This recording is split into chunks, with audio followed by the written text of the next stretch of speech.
네, 오늘은 우리 내 생애 최고의 30일 우리 13번째 시간입니다. 마태복음 7장 3, 4, 5절을 가지고 사포로 모서리를 갈아라 라고 하는 제목으로 말씀 나눕니다. 우리 먼저 한번 고백합시다. 나는 죽었습니다. 나는 죽었습니다. 나는 죽었습니다. 나는 죽었습니다. 나는 죽었습니다. 나는 죽었습니다. 네, 어제 사각의 링에서 갈등을 풀어라 하는 말을 전했는데요. 혹시 그런 말을 듣다가, 그런 설교를 듣다가 이런 생각이 불쑥불쑥 올라올 수도 있습니다. 지금 내가 상대하는 사람이 얼마나 나를 열받게 하는지 아는가? 이 사람은 내가 용납하고 사랑하려고 해도 힘든 사람이다. 이렇게 생각할 수 있습니다. 그런데 우리가 사는 주변에는 늘 이런 사람이 있다라고 하는 것을 잊지 말아야 합니다. 일반 심리학에서 이런 상담학에서는 어떻게 이야기합니까? 굳이 얼굴 대하지 마라. 피해라. 피할 수 없으면 무시해라. 내가 왜 그 사람 때문에 영향을 받아야 되냐? 그렇게 말합니다. 그런데 우리 기독교는 그렇지 않습니다. 사도 바울도 빌립보서 4장 2절에 보면 내가 유오디아를 권하고 순두개를 권하노니 주 안에서 같은 마음을 품으라. 이 빌립보 교회에 두 리더가 있었는데 서로 마음이 안 맞았거든요. 둘 다 여자분입니다. 그 마음이 안 맞았어요. 근데 바울이 그들에게 말하는 겁니다. 갈등이 있을 때 그래 서로 떠나라. 그러지 않는다는 거 하는 거예요. 주 안에서 같은 마음을 품으라. 노력하라는 겁니다. 늘 하나 되도록 노력해야 된다라고 하는 것이 우리 예수교의 원칙입니다. 그래서 우리가 이 지금 프로젝트를 하는 거예요.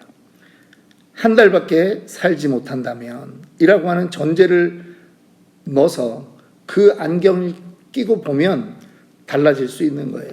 한 달밖에 살지 못하면 우리를 화나게 하는 그러한 문제의 표면을 넘어서 관계 개선을 위해서 바라보게 되는 것입니다. 나무를 이렇게 가지고 목공을 하거나 가구를 만들 때 맨 마지막에 마감하는 일이 있습니다. 그거를 우리는 사포질을 한다 이렇게 말하죠. 예. 그 사포 아시죠? 옛날에는 우리 그냥 세게 바르면서 빼빠 이랬는데 아주 거친 빼빠도 있고요. 아주 나중에는 고운 것도 있습니다. 그거로 나무의 모서리들을 갈아야 합니다.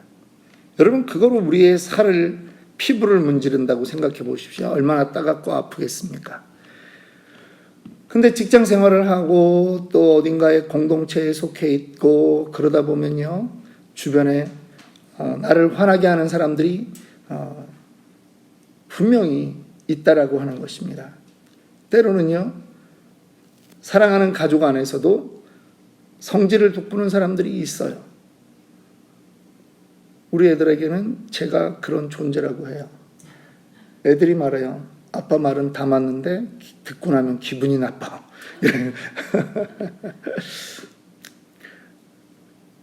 제가 애들 마음에 이렇게 사포질을 하는 사람인 것 같아요.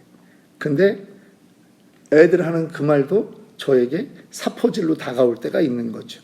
그냥 우리는 서로 모두에게요, 이 사포질을 하는 사람이에요.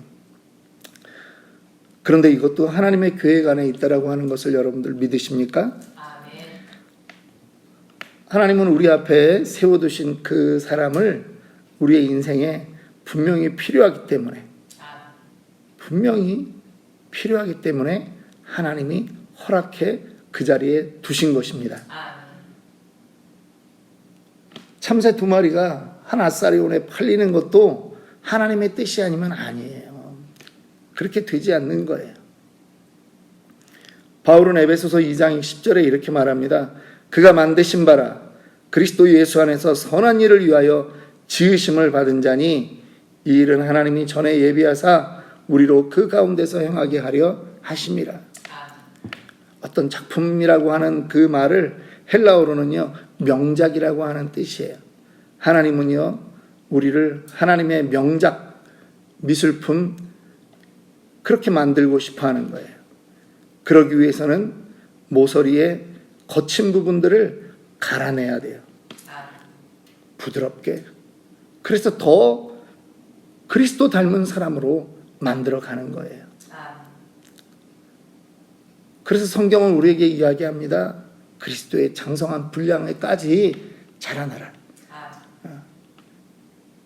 때로는 죄의 문제를 우리는 피 흘리기까지 싸워야 된다고 성경은 우리에게 말하고 있습니다. 현재 여러분의 삶에서 여러분에게 사포질을 해대는 사람이 있습니까? 얼마나 자주 부딪힙니까? 우리는 그러한 유형들을 좀 볼 수 있을 것 같아요. 목공에 관련된 그러한 도구들로만 한번 생각해 보면 첫 번째는 이런 사람들이 있습니다. 줄자와 같은 사람이 있어요. 언제나 우리가 뭔가 부족하다라고 하는 것을 알려주는 사람들이에요.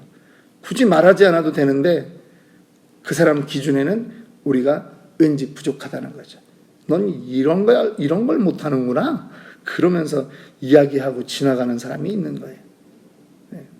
또 어떤 사람은 망치와 같은 사람이 있어요. 불쑥불쑥 튀어나와가지고 부수는 사람이에요. 자기 방법만 고집해요. 목소리가 큰 사람이고요. 자기 의견만 고집하는 사람일 수 있습니다. 또 어떤 사람은 무엇인가 깎아내리는데 아주 재능을 가진 실톱과 같은 사람이에요. 빈정대고 또 직선적인 말 그런 거 잘해요. 후벼 파는 말 잘해요. 그런 사람들이 있어요. 논쟁에서는 그 실톱과 같은 사람이 이겨요. 또 후벼 파는 그러한 사람이에요. 어떤 사람들은요, 이 바이스와 같은 사람이 있어요. 바이스라는 게 뭐예요? 이 쇠가 두 개가 있는데 돌리면 꽉 가운데 물건을 잡아주는 거예요. 아주 경계선이라는 걸 모르고요, 자기 위주로 사람의 삶을 옥죄고 들어가는 그러한 사람들이 있다라고 하는 거예요. 또 어떤 사람은 그라인더와 같이 막 욱하는 성질이 나타나면 불꽃이 튀길 정도로 갈아버리는 그런 사람들이 나타나요. 정말 그 사람 옆에 있으면 상처를, 그냥 밖으로 드러나는 상처를 받을 수밖에 없어요. 근데 어떤 경우에는 아주 흐느적거리면서 일관성 없는 그런 줏대 없는 사람들이 또 있어요. 그래서 마치 자기는 아닌 것처럼 강한 사람에게 붙었다가 또 이쪽으로 갔다가 하는 사람들 때문에 가끔은 우리의 마음이 상할 수도 있어요. 모두 다 한 공구함에 다 들어가 있는 거예요. 그런데 그 안에서 내가 다친다라고 하는 거죠. 어떤 사람이 여러분들을 힘들게 하고 어떤 사람 때문에 마음의 평정심을 잃게 됩니까? 오늘 우리는 그러한 부분에 있어서 예수님은 뭐라고 말씀하셨는지 살펴보려고 합니다. 오늘 본문 말씀 마태복음 7장 3절, 4절, 5절을 다시 한번 읽어보도록 하겠습니다. 어찌하여 형제의 눈 속에 있는 티는 보고 내 눈 속에 있는 들보는 깨닫지 못하느냐? 보라, 내 눈 속에 들보가 있는데 어찌하여 형제에게 말하기를 나로 내 눈 속에 있는 티를 빼게 하라 하겠느냐? 외식하는 자여, 먼저 내 눈 속에서 들보를 빼어라. 그 후에야 밝히 보고 형제의 눈 속에서 티를 빼리라. 모든 사람들은요, 다른 사람에게서 문제를 발견해내는 대단한 시력을 가지고 있습니다. 다른 사람의 작은 티, 실수, 문제, 죄, 성격적인 결함을 찾아내고 맙니다. 그런데 예수님이 말씀하는 것은 다른 사람에게도 문제가 있지만 너에게는 더 큰 문제가 있어 라고 말하는 거예요. 다른 사람에게는 그저 톱밥 같은 그러한 티가 들어가 있겠지만 너에게는 더 큰 나무가 들어가 있다라고 말하는 거죠. 예수님이 이 톱밥 가루는 괜찮고 큰 죄만 문제다 이렇게 말씀하는 건 아니에요. 예수님은요, 티도 보아야 되지만 먼저 우리 자신도 돌아봐야 된다라고 말하고 있는 거예요. 예수 그리스도의 능력으로 우리가 해야 되는 것은 판사 역할이 아니라 치유자가 되어야 된다라고 말하는 거예요. 그 사람에게 너의 이 문제가 있구나, 내가 빼줄게가 아니라 그들을 위로하고 감싸주는 그러한 것이라는 거죠. 그러면 다른 사람의 작은 조각에 집중할 필요가 없는 것입니다. 다른 사람을 바꾸려는 일을 잊고 오히려 지금 다른 사람을 통해서 하나님이 나를 바꾸시게 하는구나라고 생각해야 된다라고 하는 것입니다. 우리의 성품을 보면 우리는 어떤 스트레스에 다 견뎌하기 어려워합니다. 그런데 여러분, 우리 건물에도 다 들어가 있는데요, 이 베니다 합판을 아시죠? 그 안에 보면 톱밥들이 들어가 있어요. 그런데 이것을 상당한 열기와 압력으로 가열을 해버리니까 이것이 다시 목재가 되는 거예요. 압축 합판이 되는 것입니다. 단단한 건축 자재가 됩니다. 하나님이 사포질하는 인생은 감사하다고 아멘 해야 되는 것입니다. 하나님이 온갖 공구들을 다 사용해서 우리 삶에 사포질하는 걸 허락하는 거예요. 우리가 더 강해지도록 열기와 압력을 가하시는 거예요.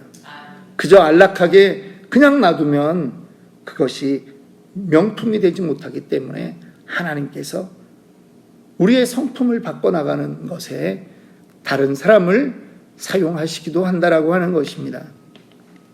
바울은 이것을 이런 식으로 로마서 5장 3절 4절에 표현합니다. 다만 이뿐 아니라 우리가 환난 중에도 즐거워하나니 이는 환난은 인내를, 인내는 연단을, 연단은 소망을 이루는 줄 알미니라. 불편하죠. 불안하죠. 그런데 이것조차도 하나님의 의도적인 계획 안에 있다라고 믿으셔야 합니다. 어렵습니다. 그런데 견딜만 하기 때문에 여러분 앞에 그 존재를 두셨다라고 하는 것을 믿으셔야 됩니다. 이것이 신앙이에요. 이것이 우리의 신앙입니다. 하나님이 분명히 이유가 있어서 세워두신 그러한 존재들이 있다는 것입니다. 그것을 우리가 거부하면 또 다른 정말 망치를 들고 나타나는 그러한 존재가 생길 수 있습니다. 말씀을 마칩니다. 하나님은 우리에게 목적을 갖고 까다로운 사람들을 우리 인생에 두신 것처럼 같은 이유로 우리를 또 다른 사람의 인생 앞에 두셨다라고 하는 걸 깨닫기 원합니다. 인생에서 만나는 가시 같은 사람들에 대해서 다른 관점을 여러분들이 소유하기 원합니다. 하나님은 우리가 그 사람들을 통해서 하나님의 오래 참으심과 자비를 드러내는 그러한 인생들이 되기를 원합니다. 하나님이 우리에게 원하시는 것은 그 가시 같은 사람 앞에 있는 우리의 모습, 그것이 그 가시 같은 사람이 봤을 때 이 땅에서 유일하게 발견할 수 있는 예수의 얼굴로 변하기를 원한다라고 하는 것입니다. 여러분만이 보여줄 수 있는 방법으로 그분을 사랑해 보십시오. 도전하십시오. 그것이 하나님이 원하는 것입니다. 아, 숙제를 하나 내도록 하겠습니다. 여러분 앞에 있는 나에게 가시 같은 존재, 지금 나의 평상심을 해치는 존재 누구인가? 여러분, 그 사람은 어떤 스타일인가? 여러분들이 한번 생각해 보시고요. 또 나는 어떤 사람인가를 여러분들이 한 번 더 생각해 보기를 원합니다. 그래서 정말 하나님이 나의 어떤 부분을 하나님이 지금 치유되기를 원하는지, 바뀌어 나가기를 원하는지 한번 생각해 보기를 오늘은 숙제로 그렇게 삼았으면 좋겠습니다. 함께 우리 기도하겠습니다.